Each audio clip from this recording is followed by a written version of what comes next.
शब्दों को पढ़ना ज्ञान और आचरण करना चारित्र। मुझे डॉक्टर पर विश्वास है, ज्ञान। श्रद्धान औषधि ये फायदा करेगी, लेकर के आओ ज्ञान, उसका सेवन करो, चारित्र। श्रद्धान नहीं है डॉक्टर पर, श्रद्धान नहीं है। डॉक्टर ने जो औषधि लिखी है वह औषधि काम करेगी कि नहीं करेगी, पहले डाउट, मन में संदेह। डॉक्टर की दवा काम करेगी कि नहीं करेगी, पता नहीं, करेगी कि नहीं करेगी, बस काम करने वाली नहीं है। यदि तुम्हारे मन में ये विकल्प आ रहा, ये विचार आ रहा है, अंदर ही अंदर चल रहा है, यार 26 नंबर का काप मेरी पीड़ा को हरेगा कि नहीं हरेगा, हरेगा कि नहीं हरेगा। माता जी ने कहा है, इसका अर्थ है तुभ्यम नमस्ते भुवनार्थी हराय नाथा। हे प्रभु, आप पीड़ाओं को हरने वाले हैं, कष्टों को हरने वाले, सच में हो कि नहीं, कि झूठी झूठी, उससे यदि ये विकल्प चल रहा है, तुम्हारी पीड़ा हरने वाली नहीं है। विश्वास रखना, तुम्हारे अंदर में जब तक कॉन्फिडेंस नहीं होगा, श्रद्धा नहीं होगा, तब तक तुम्हारी पीड़ा दूर होने वाली नहीं है। तुम 1,00,000 बार पढ़ लेना, कितना भी प्रयास कर लेना, पहले श्रद्धान होना चाहिए। मेरी पीड़ा दूर होगी, होकर के रहेगी, मुझे विश्वास है। मैं यदि इस टैबलेट का, इस औषधि का सेवन करूंगा, आपको मालूम है ये 26 नंबर वाली औषधि की पुड़िया है। आपको पता है जयपुर महानगर में एक वैद्य जी हैं, सुशील वैद्य जी, कभी भी औषधि का नाम नहीं लिखते। इस औषधि में क्या 1 नंबर, 6 नंबर, 28 नंबर, 22 नंबर, 32, 46, उनकी जो भी औषधि चलती है सुशील वैद्य जी की, और सिर्फ नंबर से चलती है। एक छोटी सी पुड़ी होती है, और वैद्य जी को चेक कराने जाओ, वैद्य जी बोल देते हैं इस नंबर की 7 नंबर की औषधि, बीपी लो हो रहा ना 7 नंबर, बीपी हाई हो रहा ना 32 नंबर। सिर्फ औषधि का नंबर, कोड नंबर चलता है। ऐसे ये वक्तंबर स्त्रोत का कोड नंबर है। तुम्हारे शीर्ष में पीड़ा है ना, तुम्हें कष्ट है ना, तुम्हारा पीड़ा है ना, तो पीड़ा से छुटकारा चाहते हो तो तुम श्रद्धा रखो, 26 नंबर की टैबलेट ले लो। अब टैबलेट कैसे ले लें, टैबलेट लेकर के पॉकेट में रख लें? हाँ माता जी, ये यंत्र जो है वो टैबलेट है, इसकी पुड़ी बनाओ, गले पे पहन लो, पॉकेट में रख लो, बस सेवन नहीं करेंगे कभी। यहाँ पर वो वैद्य जी कह रहे हैं, वो वैद्य जी मुझसे कहते थे मात्र हाथ में लेने से औषधि फायदा नहीं करेगी, तुझे मुख में रखना पड़ेगी। मुख में रख लिए पर वो जीभ पर ही रखी है, अंदर नहीं ले जाना। बताइए, औषधि ली, हाथ से मुख में चली गई, पर जीभ पर ही रखी है, पर वो हम गले तक नहीं ले गए। गले तक ले गए लेकिन गले के अंदर नहीं ले गए। बताइए वो औषधि काम करेगी क्या? नहीं करेगी।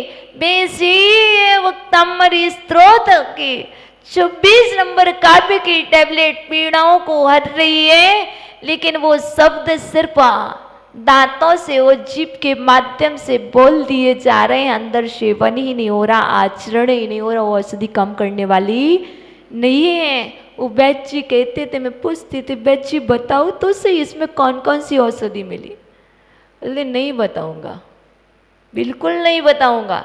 तुम्हें श्रद्धा हो तो ले लो, तुम्हारा श्रद्धा नहीं तो आए क्यों?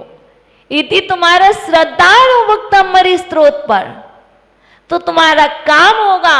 यदि तुम पूछोगे मानतुंग स्वामी तुम बताओ इसमें आपने क्या क्या डाला है, इसमें कौन कौन सा शब्द है ऐसा जो पीड़ाओं को हर रहा है, तो आचार्य भगवान मानतुंग स्वामी कह रहे वह शब्द है तुम्हारे भावों का, वह शब्द है तुम्हारी विशुद्धि का, वह शब्द आपका संपूर्ण रोग संपूर्ण कष्टों का निवारण करने वाला है। तुम श्रद्धान रखो, बस विचार मत करो कि क्या होगा। चलिए आगे बोलते हैं, तुभ्यम नमः चितितलामल भूषणाय। सेकंड, तुभ्यम नमस्ते भुवनार्थी हराय नाथ, तुभ्यम नमः चितितलामल भूषणाय। हे प्रभु, आप तो पृथ्वी तल के आभूषण स्वरूप हो, इसलिए आपको नमस्कार हो। आप आभूषण हो, इसलिए आपको नमस्कार हो। हे प्रभु, आप पृथ्वी तल के आभूषण नहीं है, आप तो तीनों लोकों के ऐसे आभूषण स्वरूप हो जिस आभूषण को आपने ठीक ठीक पहचाना।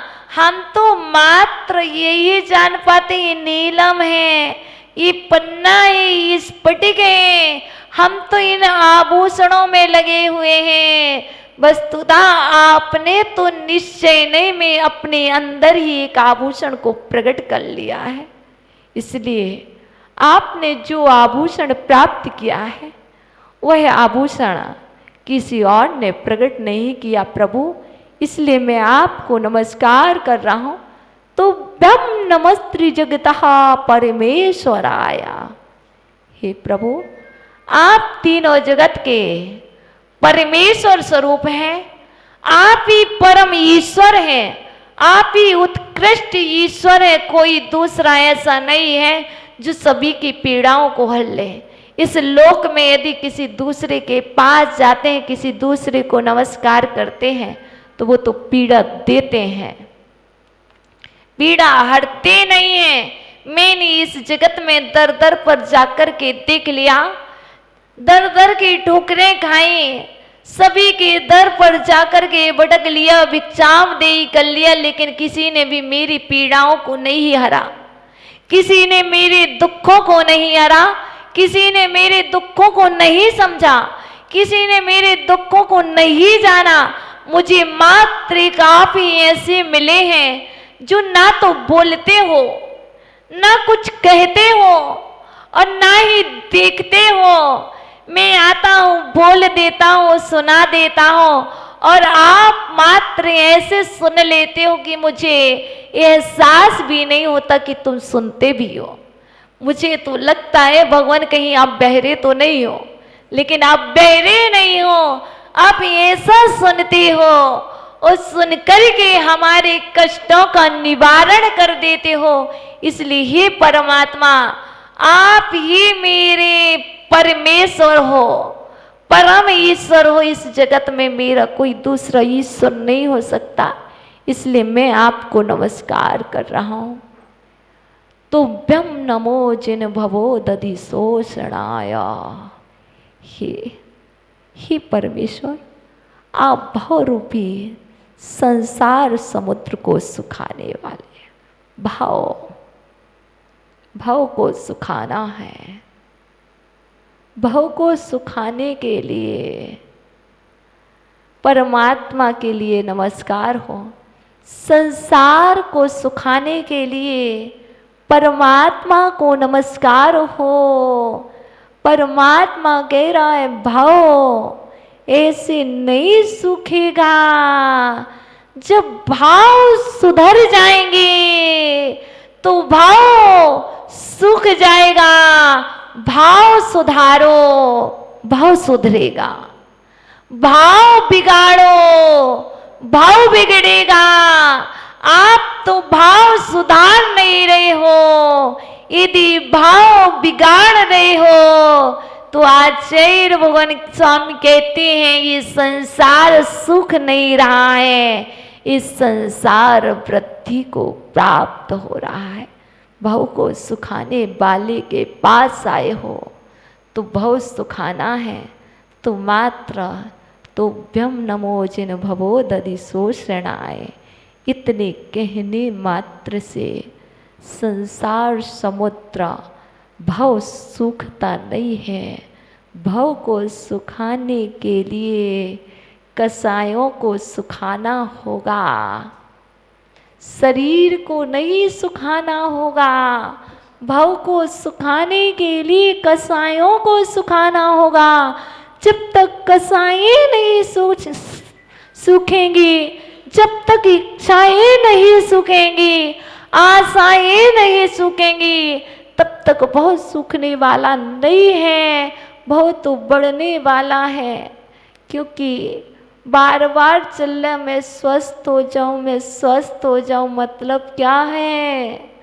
बहुत चाह रहे हैं, यहाँ बात कर रहे हैं संसार समुद्र सूख जाए, और यहाँ बात कर रहे हैं पीड़ा हर लो, पीड़ा हर लो।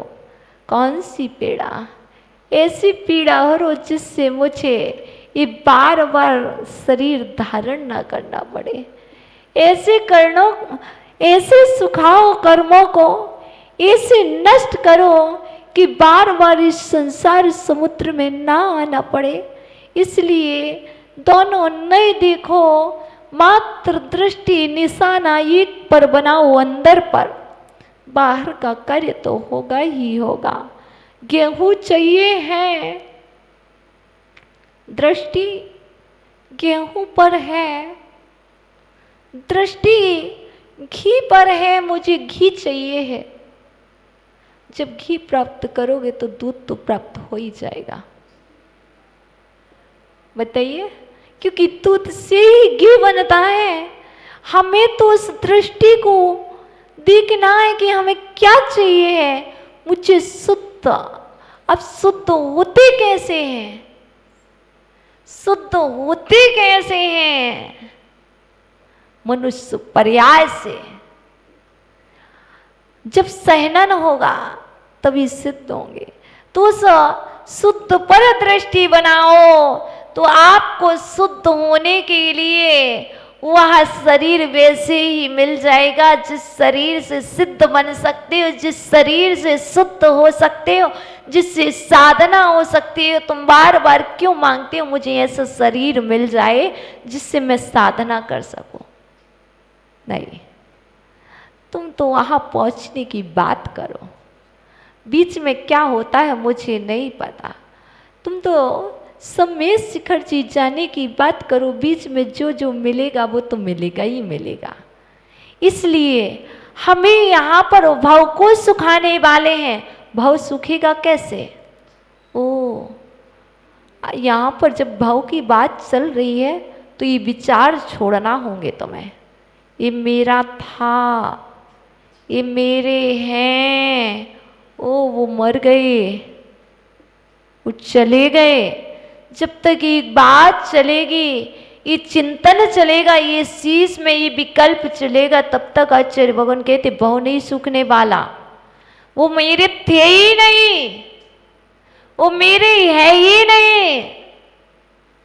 यदि तुम्हारे थे तो तुमसे दूर कैसे? यदि तुम्हारे थे तो तुमसे दूर कैसे?